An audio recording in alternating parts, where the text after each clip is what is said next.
me présente, Florent Caringi, je suis manager Big Data et Architecture pour le groupe BPCE, donc ce qu'on appelle souvent des centres d'expertise en interne, des centres d'expertise d'excellence. Moi, je travaille dans un centre interne au groupe BPCE pour le compte de tout le groupe, donc aider au niveau des problématiques Big Data et Architecture, au niveau de... Voilà, je meuble un peu.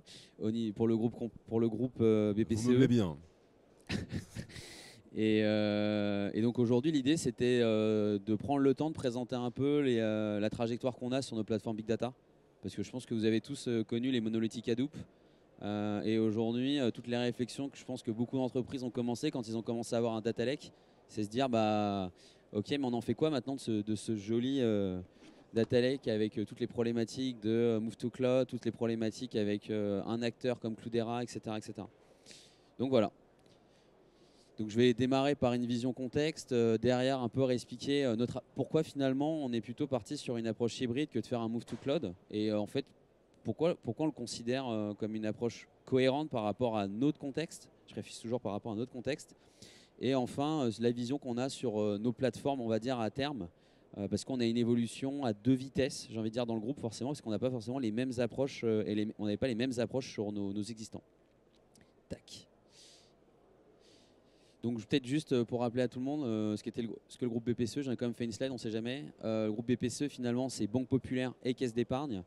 À l'intérieur de ce groupe-là, vous avez différents métiers, assurance à la personne, assurance non-vie. Vous allez avoir la CIB, l'Invest Management. C'est un peu plus de 100 000 collaborateurs. On est international, pas les banques et les caisses, mais toute la partie CIB historique, hein, elle est internationale, en Asie comme au niveau Singapour et Hong Kong. Et bon, chaque année, voilà, on recrute pas mal d'alternants, stagiaires et autres. Bon, top employeur, enfin bref. Tout ce qu'on peut vous dire sur une entreprise à chaque fois qu'on la présente. Mais concrètement, voilà, c'est une banque, c'est les banques et les caisses derrière. Donc c'est du métier du retail et c'est de la CIB. Ça, c'est un point important parce que ça va venir aussi sur des domaines data qui évoluent pas à la même vitesse. Historiquement, on est sur 3 plateformes Hadoop dans le groupe. Je préfère dire 3 plateformes, dont une, historiquement pour la CIB, qui est forcément internationale avec des existantes plateformes aux US et en Asie. Pourquoi ? Parce qu'en fait, avec les pings, etc., on a plutôt préféré localiser des plateformes Hadoop sur les plaques et copier la donnée. Alors, on fait de la copie, mais au moins de la copie, et on sait de quoi on parle. On parle tous de la même donnée quand on la copie au niveau des lecs. Et on a des historiques côté, j'ai envie de dire, retail, donc côté plutôt métier à la personne, qui sont une plateforme groupe qui était sur des usages de data science et sur une plateforme plutôt pour les autres métiers retail, sur de l'opérationnel, du traitement réglementaire. Et on a une évolution à deux vitesses. Ça veut dire qu'on a une plateforme côté CIB qui va rester dans le temps et une plateforme côté groupe qui va plutôt évoluer vers un move to cloud. Je n'entrerai pas dans les détails du move to cloud aujourd'hui. On va plutôt se concentrer sur la partie CIB qui va, elle, plutôt faire une approche hybride parce que finalement, on a une plateforme retail qui historiquement est plutôt liée à des métiers de la data science, des usages analytiques qui finalement ne se retrouvaient pas dans l'usage Hadoop. Et on va se retrouver plutôt sur une plateforme Natixis aujourd'hui qui va servir énormément d'usage opérationnel des SI internes et qui va processer de la donnée pour des SI internes. Je rappelle toujours ce qu'est Hadoop parce qu'en fait on associe souvent Hadoop Big Data, on mélange, enfin il y a toujours un mélange de genres. Hadoop finalement c'est juste un framework open source qui a été designé pour processer des larges datasets et autres et compute. Un des gros problèmes d'Hadoop, souvent, c'est le fait qu'on localise le compute et le storage, à la différence des cloud providers qui vont vous proposer des services à la demande de compute avec un storage qui est en fait non localisé. Alors, vous, c'est invisible, mais non localisé normalement sur les mêmes machines. Et on est toujours obligé de monter la capacité de compute et storage à la fois. Une des grosses problématiques d'Hadoop. Et au niveau finalement des composants qui sont importants, aujourd'hui, on fait beaucoup de Spark, beaucoup de Kafka, beaucoup de compos et du SQL, de la proc SQL classique. Finalement, des composants et des choses qu'on va retrouver très typiquement sur des cloud providers, soit administrés, soit derrière, soit aussi sur des sujets hybrides avec du Spark à la demande sur du Kubernetes, etc. On a une stack open source, enfin classiquement, historiquement open source via Hortonworks. Bon, aujourd'hui, c'est Cloudera qui nous la livre, mais malgré tout, on essaie de rester sur le maximum de briques open source pour éviter justement de partir sur des usages, enfin sur des briques propriétaires, à part certaines qu'on a ajoutées dans le temps sur du décisionnel comme Indexima, de l'Informatica pour de l'ETL et Zinea pour du catalogue. Et en fait, on a eu historiquement une chance, c'est qu'on a une organisation qui est faite ainsi, c'est-à-dire qu'on a des IT métiers, on a des data domain owners, donc une gouvernance data et ici qui fait qu'on se retrouve aujourd'hui avec plutôt une approche métier. Ça veut dire qu'on est sur des visions métiers. Donc ça, c'est plutôt intéressant. Ça veut dire que sans le faire exprès, on a eu un peu de chance sur une approche par domaine métier. Donc souvent, ce qu'on ressort sur la partie data mesh. Et avec, par contre, sur des usages côté CIB qui sont, c'est très important de le noter, on est sur l'échange de données inter SI. Donc là, c'est la mise à disposition des données pour des SI différents. On est sur du dataware plutôt approche data hub. Ça veut dire qu'on travaille sur le storage et l'exposition des données et qu'elles doivent être normalisées. On est sur beaucoup de process de calcul, de compute. Ça, c'est un point important. C'est-à-dire qu'on va processer de la donnée et pour la mettre à disposition à d'autres SI. Typiquement sur le SI des risques. J'ai souvent ce typologie d'exemple, mais c'est pour ça qu'on a choisi une plateforme à l'époque. C'est parce qu'au niveau risque, on se retrouvait à atteindre des limites au niveau des Oracle Exa. Et il nous fallait en fait un endroit où on puisse processer, stocker et mettre à disposition la donnée du jour en gardant un historique pour d'autres systèmes. Et à la fin, ce que j'ai envie de dire, c'est que la data science, c'est anecdotique sur cette plateforme-là. On a des use cases de data science, mais on ne l'a pas construite pour ça. Ça, c'est un point important. C'est souvent, en fait, on a les gens qui nous parlent d'échecs, des plateformes Hadoop, échecs de notre position Big Data. Parce qu'en fait, ils voulaient faire de la data science. Ok, donc quand vous avez votre petit notebook et vous développez, qu'après vous devez le passer en Spark et qu'il y a tout le data ingénieur qui doit rétro-engineering, ce qui a été fait en Python, en PySpark, oui, il peut y avoir des problèmes. Là, l'idée, c'est qu'on était vraiment sur l'idée de dire on va faire du traitement, on va utiliser nos briques pour mettre à disposition de la donnée. Là-dessus, là, vous avez en fait, je reprends typiquement les mêmes briques que j'expliquais tout à l'heure avec les mêmes usages, mais là, cette fois-ci, avec le schéma plutôt de la manière dont c'est architecturé en interne, avec toujours une approche storage layer qui est HDFS. Donc, on va commencer à regarder aussi des storage layers à côté comme du S3 et tout. Donc, quand on parle d'hybride sur des objets storage, Hive qui est notre base SQL, Indexima qui est notre base accélération SQL, HBase pour la base NoSQL mais plutôt opérationnel database. Et on a du Solaire comme outil d'indexation, outil de recherche. On s'en sert beaucoup sur du document. Et toute une partie catalogue avec Zinea et autres. On a de la BI qui va s'appuyer directement dessus sur cette plateforme-là grâce à Indexima. On évite d'exposer la donnée à l'extérieur. Ça, c'était un point important. Parce que si on fait l'exposition extérieure, on se retrouve à redupliquer la donnée et on casse le mythe de la plateforme data. Et derrière, on a commencé aussi à avoir des usages hybrides avec des approches avec des services de cloud provider comme Azure. Et aujourd'hui, pas mal avec GCP. Là, typiquement, c'est un modèle, c'est un use case que j'aime bien parce que ça reprend la thématique de dire chaque entité va mettre à disposition ses données. On a finalement des zones transverses de données qui vont être exploitées par des usages. Là, c'est un usage finance sur la notion de bad loan. Souvent, on l'a en banque. Hein, on doit l'envoyer. C'est une extract qu'on doit envoyer en fait à la Banque de France et autres. Et finalement, on a des modules souvent intermédiaires de calcul avec derrière, c'est du traitement Spark, c'est du SQL. Mais ça revient dans une approche de dire je vais chercher la donnée sur ma plateforme data qui est mise à disposition par chaque IT owner. Je vais exploiter la donnée, je vais faire des modèles intermédiaires, je vais avoir une sorte de data hub, un modèle exposé qui peut être réutilisé en interne comme pour produire de l'information externe. Bon, là, c'est typiquement le cas d'un lake qui vit dans un SI pluriel avec la gestion de l'échange, la gestion du dataware et du calcul avec une brique reporting et avec différents échanges entre des systèmes opérationnels extérieurs ou finalement des lakes internes pour pouvoir produire de la donnée et des usages et exposer.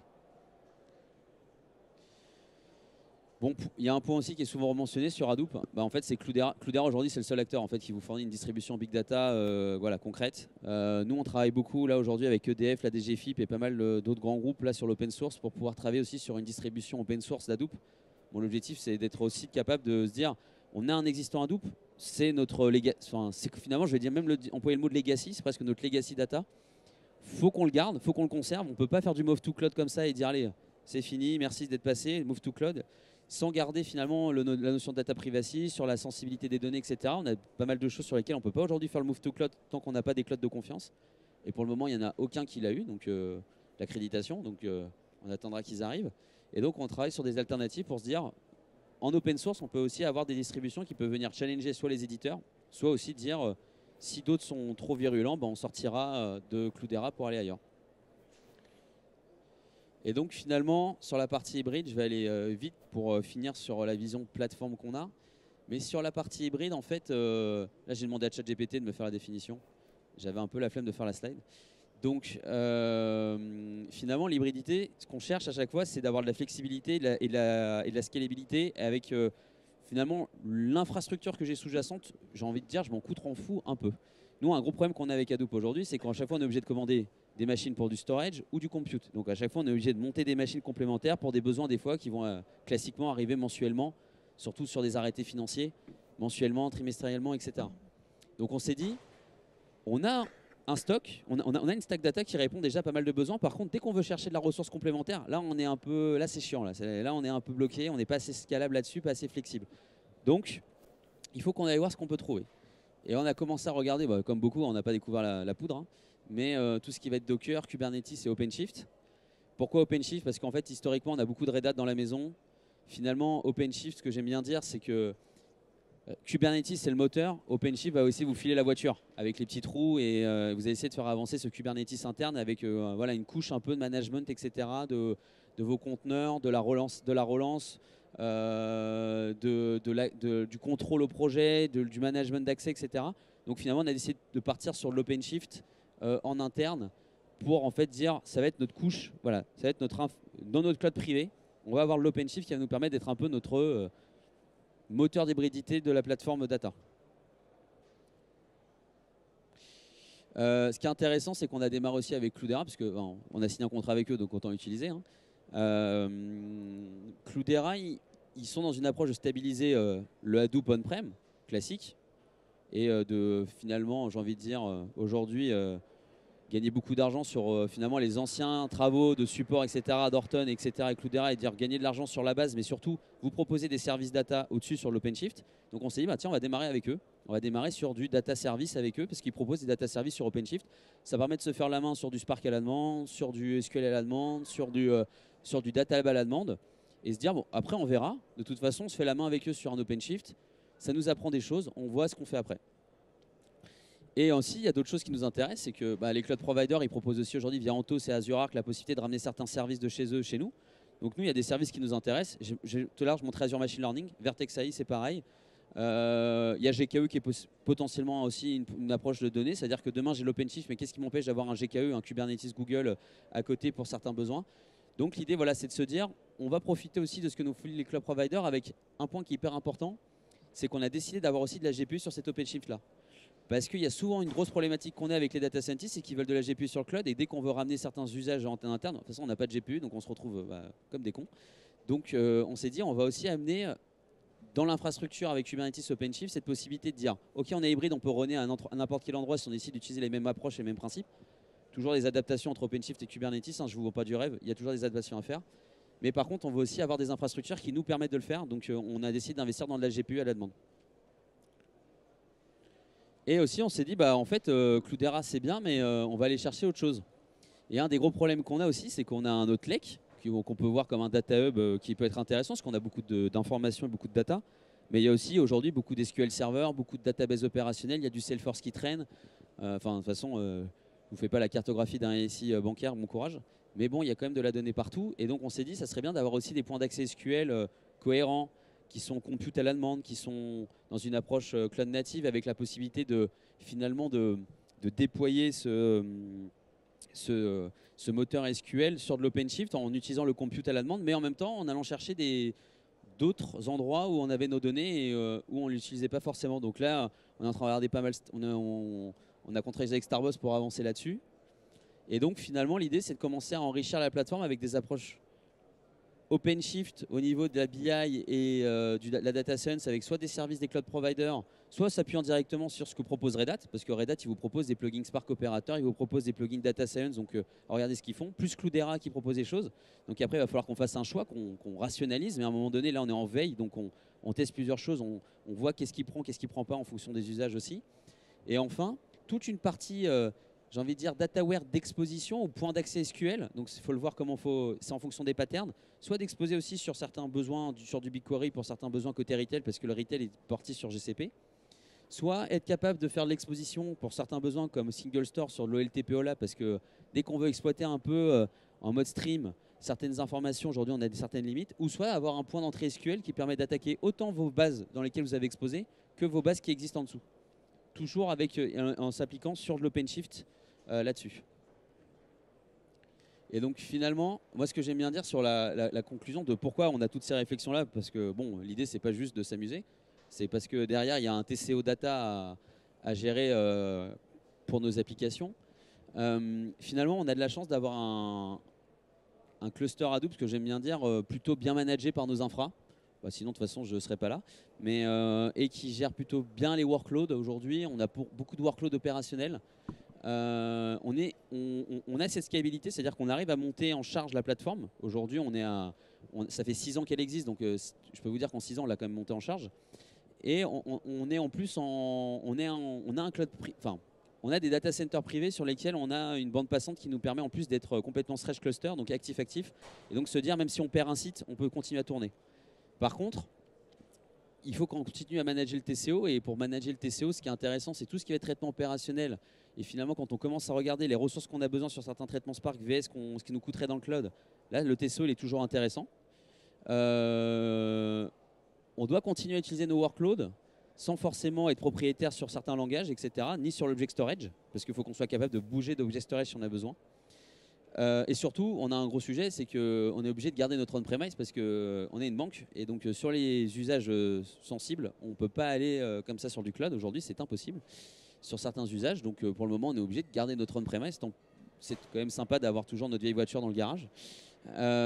Et donc, finalement, on veut quand même s'ajouter des possibilités. Ça veut dire qu'on a cet on-prem qui est là, qu'on manage bien. On a cette possibilité d'avoir un data center, donc autant l'utiliser à fond. On a de l'OpenShift pour certains usages applicatifs, donc on s'est dit, en fait, on va se créer une stack data sur OpenShift. Et donc cette stack data, c'est comme je disais, les data services de Cloudera, le Starbus pour le point d'entrée SQL, du workload Spark à la demande, soit proposé par Red Hat, soit des choses qu'on est en train de construire avec aussi le Tozit. Et aussi de capacité d'aller ramener certains services des cloud providers internes. Azure Machine Learning, par exemple, c'est un très bon service d'Azure. Vu qu'il y en a 630, il y en a forcément un qui peut être bien dans tout ça, mais c'est un très bon service, je trouve, d'Azure, et donc c'est un truc qu'on est en train de pas mal exploiter pour la partie MLOps, par exemple.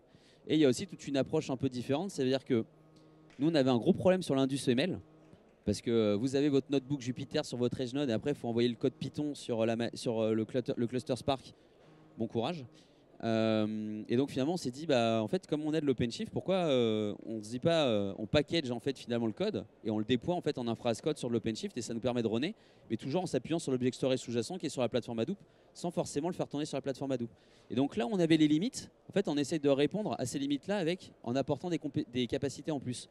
Donc capacité à runner l'application avec une approche everywhere, parce qu'on a aussi GKE à côté, on a Kubernetes à côté de Google, donc en fait il faut qu'on arrive à faire les deux. Donc là, c'est garder le choix.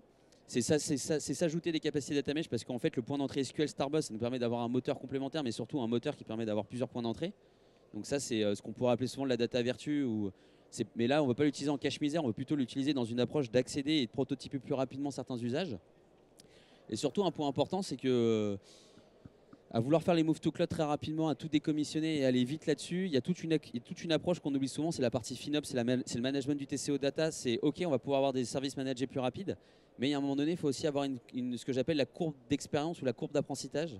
Et donc là-dessus, on veut se donner la possibilité de garder l'existant, l'optimiser, avant d'aller s'éclater la tête contre le cloud et surtout payer une facture à la fin du mois. Parce que, en fait, moi, j'ai par exemple laissé ma database Azure ouverte il n'y a pas longtemps, et j'ai reçu une facture. Et là, je l'ai fermé. Parce que je donne des cours à côté. Et j'ai dit à tous mes étudiants de fermer leur base de données. Et je ne l'ai pas fait. Et j'ai regretté. Donc voilà. Donc c'est une courbe d'apprentissage du FinOps que j'ai moi-même expérimenté. Donc voilà. Il reste 2 minutes. J'essaie d'être le plus rapide possible. Florian, merci infiniment. Il reste 2 minutes. Si vous avez des questions à poser à Florian, c'est le moment. Nous avons encore 120 secondes. Oui, bonjour.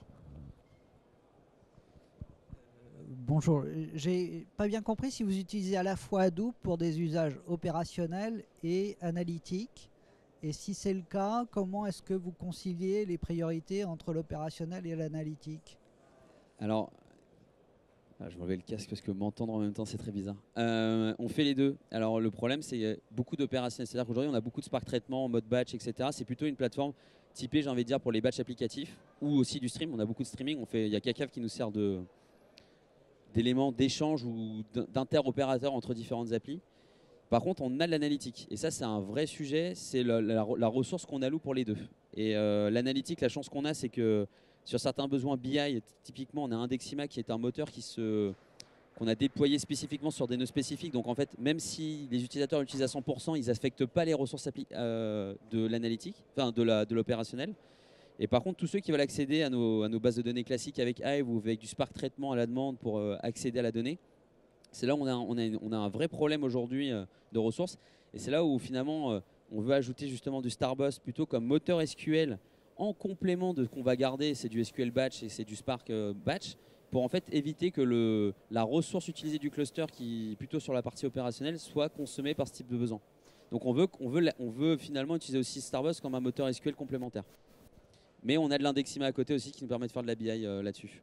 Et sinon de l'exposition de data qu'on a classiquement sur d'autres bases de données, mais qu'on évite de faire de moins en moins, parce que le problème c'est que en fait vous copiez vos données et en fait à la fin on parle plus le même langage, quoi. Enfin, ça nous est déjà arrivé sur pas mal de sujets data et on se retrouve à se rendre compte qu'en fait ça fait 3 jours qu'on s'engueule, mais en fait on parlait pas du tout de la même info. Donc voilà. Donc on vit avec les deux. Personne d'autre? Merci beaucoup.